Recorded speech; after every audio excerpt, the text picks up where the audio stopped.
This episode is sponsored by Blinkist. So you're probably watching this video because you enjoy learning about concepts and facts in motorsport, and watching a 10-minute video is an easier and more natural way to consume that tasty information than ploughing through a whole book on the subject. In fact, if you wanted to read all the books and all the facts you were interested in, that could take you a long time in a busy world, and how would you know which books are even worth 300 pages of your attention? And that's where Blinkist comes in.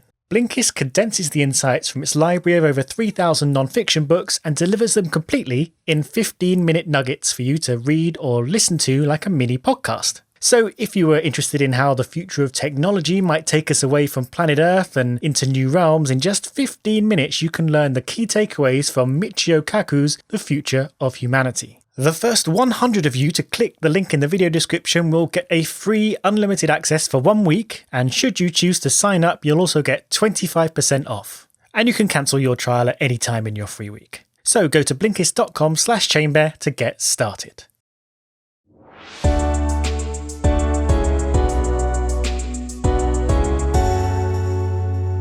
Sometimes it's good to cover the basics, the everyday things. And a question I was asked about unlapping made me think, let's go over blue flags, why they're used, what the consequences are, and all the ramifications, good and bad, from the systems we have in place to manage lap traffic. So, naturally, during a race, you've got the fast cars at the front and the slower cars at the back.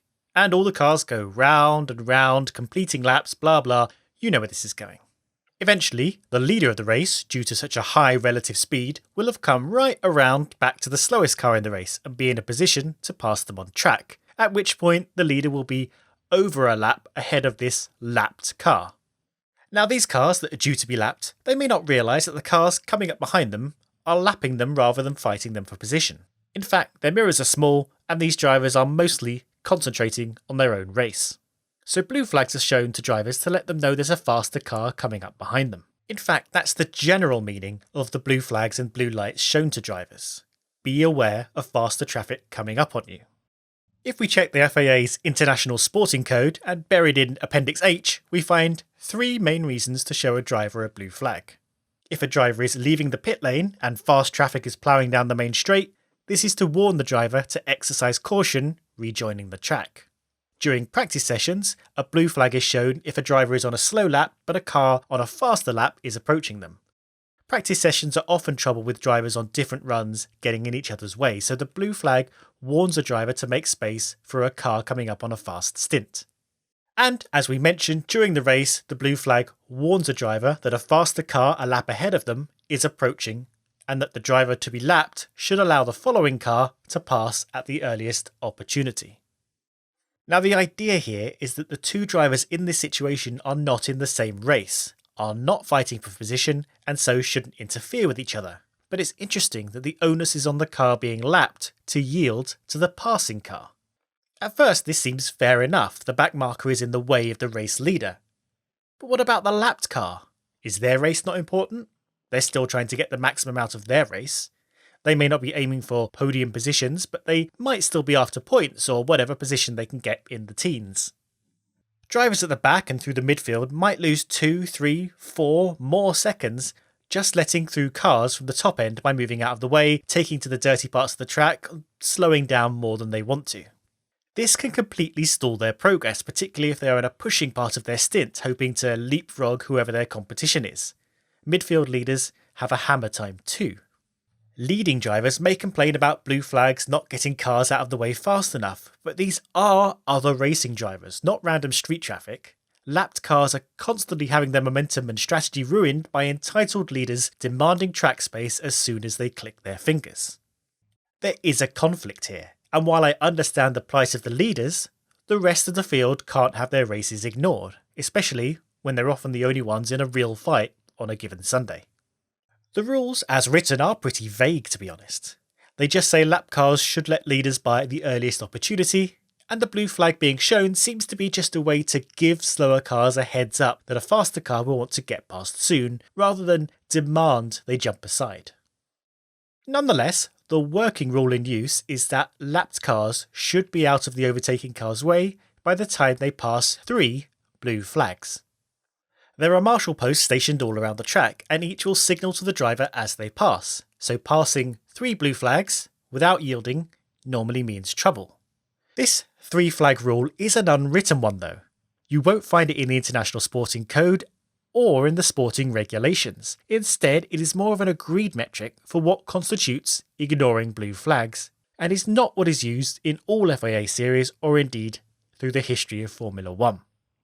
Before 1995, blue flags were used more in the giving awareness capacity to the drivers about to be lapped.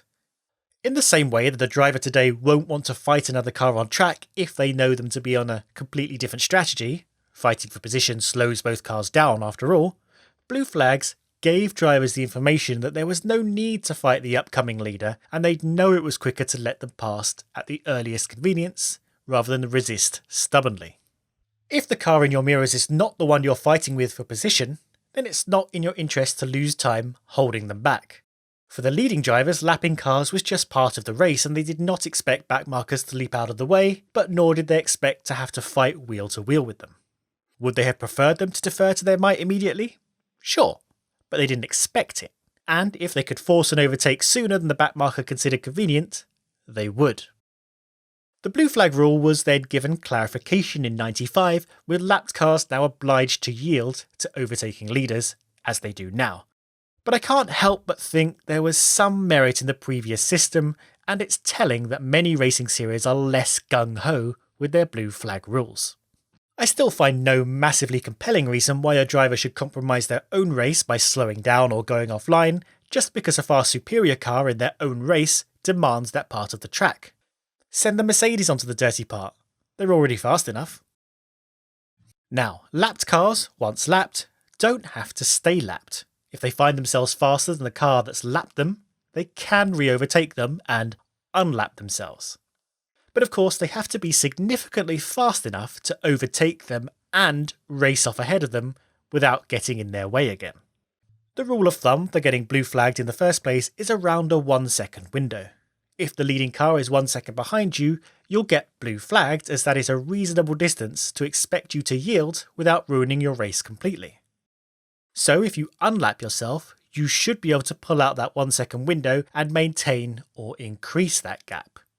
For that to happen, the backmarker unlapping themselves would normally have to be on a fresher tyre and a different strategy from the leading car. As soon as you have been lapped, the timing stops displaying your actual gap to the leader and instead shows you as +1 lap, +2 lap, etc., depending on how many times the leading driver has passed you. This means that if the leader is on lap 61, you are only racing on lap 60 or 59 or 58. And if the race is 61 laps long, as soon as the leader completes lap 61, everyone who completes their current lap finishes the race. So if you've been lapped twice, you will only have completed 59 laps of a 61 lap race and no more. Now, while I lamented a little on backmarkers having to leap out of the way and it not being their fault if they were in the way of the leaders, I do have sympathy for the system that allows backmarkers to unlap themselves under the safety car, though I do know it drives some people up the wall. If a safety car is called, once the train is formed behind it, some lap cars may end up positioned between the leading cars. Now this could be due to different strategies in play or a variety in choices on whether to pit or not when the safety car was called, or just the way the cars were spread during the race. Either way, it creates a bit of a problem. When a safety car is called, it brings the excitement of bunching the pack back together again. Where leading cars might have pulled a gap, now their contenders have another shot at overtaking them on track. This can often liven up a race, particularly if one car looked to have everything under control. It brings the audience back to the edges of their seats, knowing the race is back up for grabs.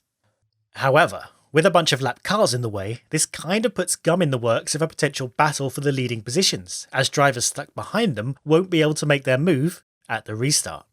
On top of that, the backmarkers were screwed also.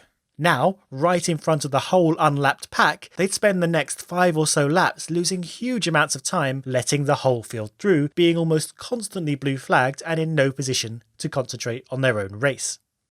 So a new system was brought in where, before the race was restarted, the lapped cars in the train would unlap themselves and make their way all the way around and back to the back of the train again.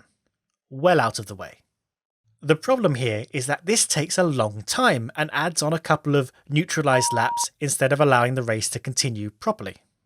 Of course, we do need them to get far enough ahead of the train so they aren't quickly right in the line of fire again, but sometimes we do wait far too long, and perhaps we should release them a little earlier in the process to allow them to safely and carefully make their way around the circuit.